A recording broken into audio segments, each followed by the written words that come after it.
한때 금융기술업계에서요, 거의 뭐 난공불락의 성이다, 이렇게 보였던 기업이 있습니다. 네, 맞습니다. 그런데 말이죠. 어떻게 이 거대한 성이 정말 하루아침에 투자자들의 신뢰를 다 잃고 주가가 반토막이 날 수가 있었을까요? 정말 그렇죠. 오늘 저희가 깊이 파고들 이야기는 바로 파이서브, 피서브에 대한 것입니다. 네, 수많은 지역은행이나 커뮤니티 은행의 핵심 전산 시스템을 책임지는 그야말로 3대 공영 중 하나잖아요. 그렇죠. 그리고 요즘 식당이나 카페 가면 흔히 볼 수 있는 그 결제 단말기 클로버, 이걸 소유한 아주 막강한 회사죠. 그야말로 금융 인프라의 공기 같은 존재였습니다. 은행의 핵심 운영 시스템을 제공한다는 건 한 번 고객이 되면 다른 곳으로 옮겨가는 게 거의 불가능에 가깝거든요. 아, 그 락인 효과라는 거요? 네, 바로 그겁니다. 아직 강력하죠. 그래서 투자자들은 파이서브를 지루할 정도로 안정적인 주식으로 여겼습니다. 그런데 그 지루할 정도의 안정성이 작년 10월에 충격적인 실적 발표 하나로 그냥 산산조각이 나버렸습니다. 맞아요. 대체 무슨 일이 있었던 건지 그 균열의 시작 전부터 회사의 대응 그리고 앞으로의 방향까지 하나씩 짚어보겠습니다. 이게 충격이 단순히 주가 하락 그 이상이었던 거죠. 그렇죠. 방금 말씀하신 것처럼 회사의 가장 큰 가치, 바로 그 예측 가능성이라는 게 그냥 송두리째 흔들려 버린 거니까요. 구체적인 숫자를 보면 좀 더 와닿을 것 같아요. 네, 숫자를 보면 그 심각성이 바로 드러납니다. 2025년 3분기 실적에서 조정 주당 순이익, EPS라고 하죠. 네, 회사의 실질적인 수익성을 보여주는 지표. 바로 그 핵심 지표가 월스트리트 예상치보다 거의 23%나 낮았습니다. 매출도 8% 미달했고요. 잠깐만요. 23%요? 보통 월가에서는 1, 2%만 빗나가도 시장이 엄청난 충격으로 받아들이는데 23%라니? 그렇죠. 이건 뭐 거의 회사의 예측 시스템이 완전히 붕괴했다 이런 신호로 받아들여진 겁니다. 아, 그랬겠네요. 정확합니다. 하지만 투자자들을 정말 공포에 떨게 한 건 그 다음이었습니다.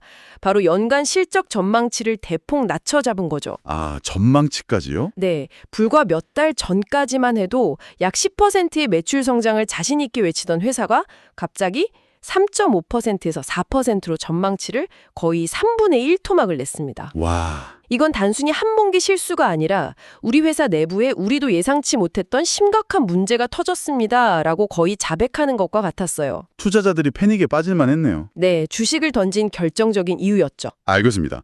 그럼 그 누구도 예상 못했던 그 문제라는 게 대체 뭐였을까요? 모두가 열광하던 그 성장 엔진에 갑자기 모래가 끼얹어진 이유, 그 첫 번째 진원지가 바로 결제 처리 자회사인 클로버였습니다. 네, 클로버는 파이서브의 정말 화려한 미래 그 자체로 여겨졌지만 그 성장의 방식에 근본적인 균열이 있었던 겁니다. 어떤 문제였나요? 첫 번째는 과도한 수수료 문제였습니다. 4분기 매출 성장률이 3분기보다 오히려 10%나 감소할 걸로 예상됐는데 이게 좀 이상하죠. 연말이면 쇼핑 시즌이라 결제업계에는 최대 성수기 아닌가요? 바로 그겁니다. 극히 이례적인 일이죠. 연말 성수기에 매출 성장률이 떨어진다니 상식적으로 이해가 잘 안 되잖아요. 네, 빌끌. 바로 그 지점에서 문제의 실마리를 찾을 수 있습니다. CEO인 마이크 라이언스가 직접 컨퍼런스 콜에서 밝혔어요. 1년 전 도입했던 특정 수수료를 더 이상 부과하지 않기로 했기 때문이라고요. 아, 수수료를 없앴기 때문이다. 네. 이걸 좀 해석해보면 이런 그림이 그려집니다. 예를 들어서 클로버 단말기를 쓰는 작은 동네 빵집이 있다고 한번 생각해 보세요. 네. 월말에 정산서를 받았는데 뭐 플랫폼 이용료니 데이터 보안 강화비니 이런 정체모를 수수료 항목이 갑자기 추가된 겁니다. 아, 사장님 입장에선 황당했겠네요. 그렇죠. 항의하고 싶어도 고객센터 연결은 어렵고 당장 결제 시스템을 바꿀 수도 없으니까 울며 겨자 먹기로 낼 수밖에 없었겠죠. 이런 경험들이 쌓이고 쌓여서 결국 집단적인 불만으로 터져나온 겁니다. 그러니까 단기적인 매출을 끌어올리려고 무리한 수수료를 막 붙였다가 고객들 저항이 너무 거세지니까 철회할 수밖에 없었고 맞습니다. 그게 고스란히 실적 전망치 하락으로 이어진 거군요. 그렇습니다. 하지만 이건 시작에 불과했습니다. 더 심각한 두 번째 문제가 있었거든요. 더 심각한 문제가요? 네, 바로 성장 부풀리기 의혹입니다. 일부 기관주주들이 제기한 소송 내용을 보면 이 문제의 핵심을 좀 엿볼 수가 있는데요. 어떤 내용인가요? 그 주장은 이렇습니다. 파이서브가 원래 자사의 다른 구형 결제 서비스를 쓰던 고객들을 클로버 플랫폼으로 강제 이전시켰다는 겁니다. 강제 이전이요? 네, 그래놓고는 마치 이들이 완전히 새로 유입된 고객인 것처럼 포장해서 폭발적인 유기적 성장을 이루고 있다고 투자자들을 속였다는 거죠. 투자자 입장에서는 충분히 기만당했다고 느낄 수 있겠네요. 그렇죠. 기도 한데요. 아주 날카로운 지적이십니다. 바로 그게 이 문제의 핵심이거든요. 그런가요? 투자자들이 클로버에 열광했던 이유는 단순히 파이서브의 기존 고객을 옮겨오는 게 아니었습니다. 시장에서 새로운 고객을 빼앗아오는 파괴적 혁신의 상징으로 봤기 때문이죠. 아하. 그런데 그 성장이 사실은 신규 고객 창출이 아니라 그냥 왼쪽 주머니의 돈을 오른쪽 주머니로 옮기는 것에 불과했다는 의혹이 제기된 순간 클로버의 성장 스토리에 대한 근본적인 신뢰가 무너진 겁니다. 성장이 질에 대한 의문이 생긴 거군요. 정확합니다. 물론 파이서브 측은 이 주장에 동의하지 않는다고 밝혔지만 이 의혹만으로도 투자자들이 봤던 성장의 양이 아니라 그 질에 대해 심각한 의문을 제기하기에 충분했던 거죠. 결국 클로버의 화려한 성장 뒤에 가려진 이면을 시장이 뒤늦게 발견한 거군요. 맞습니다. 그런데 투자자들을 더 불안하게 만든 건 이 문제가 성장 엔진에만 국한된 게 아니었다는 점이에요. 파이서브의 심장이라고 할 수 있는 전통적인 은행 부문에서도 동시에 경고등이 켜졌죠. 바로 그 부분입니다. 이 부분 매출이 전년 대비 7% 감소했는데 이게 어쩌면 파이서브의 근간이 흔들리고 있다는 더 위험한 신호일 수 있습니다. 은행 부분 매출이 7% 감소했다. 언뜻 보면 클로버 사태만큼 막 극적인 붕괴는 아닌 것 같은데요. 왜 시장은 이걸 근간이 흔들리는 신호라고까지 해석하는 건가요? 좋은 질문입니다. 7%라는 숫자 자체보다 그 숫자가 의미하는 바가 훨씬 더 중요하기 때문입니다.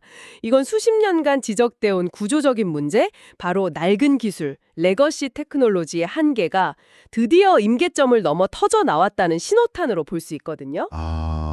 그 낡은 기술 문제. 네. 그러니까 스마트폰 앱으로 모든 금융 업무를 처리하고 새로운 핀테크 서비스가 매일 쏟아지는 이 시대에 은행들의 두뇌 역할을 하는 파이서브의 시스템은 여전히 20세기 방식에 머물러 있었다. 뭐 이런 거죠. 그런 비유가 정확하네요. 이게 단순히 프로그램이 좀 오래됐다 이런 차원이 아닙니다.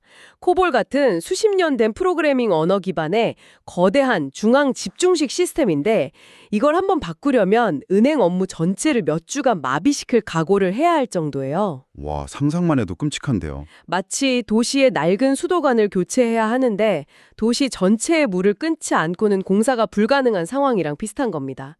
핀테크 기업들이 매일 새로운 앱 기능을 선보일 때 파이서브를 쓰는 은행들은 보안 패치 하나 업데이트 하는데 몇 달이 걸리는 거죠. 그런데 그 문제는 어제 오늘의 일이 아니었을 텐데 왜 하필 지금 터져 나온 걸까요? 그동안은 은행들도 다른 대안이 마땅치 않았고요. 시스템을 바꾸는 비용이랑 위험이 너무 크다 보니까 그냥 참고 써왔던 겁니다. 네. 하지만 이제 더 이상 외면할 수 없는 티핑 포인트에 도달한 걸로 보입니다.